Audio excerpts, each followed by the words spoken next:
But we can take some key lessons I've taken out from this hadith. First and foremost is it means by default the children attended the masjid. If they were in the companionship of the Prophet ﷺ, that means the children attended the masjid. And so that means they attended the masjid with their parents, attended circles of knowledge, where the Prophet ﷺ was either conveying there and they were learning. And at the same time, it also means their children themselves also attended on their own accord.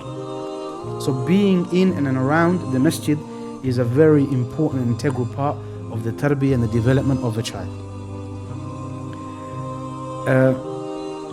Another important part, this links very much, is that children, they spend time in the company of adults.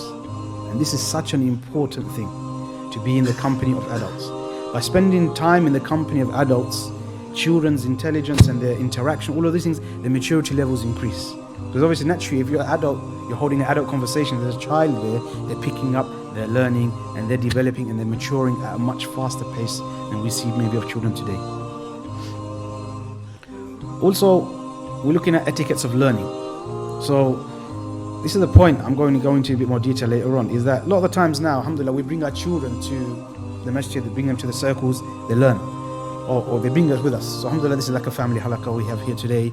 Brothers come, sisters come, mothers, fathers with the children. But a lot of the time the children might be young or maybe not understanding.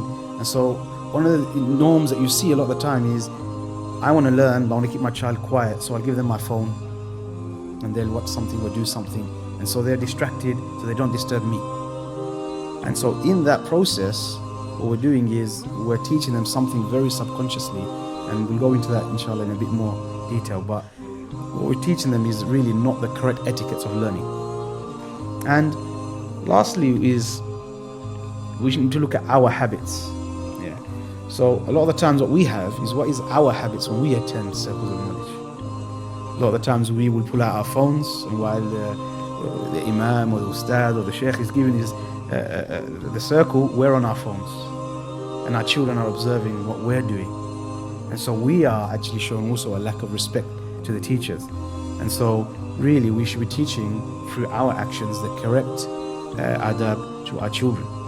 And I want to kind of go into detail these 4 points now, inshallah. So I'll go through one by one these 4 points in a bit more detail.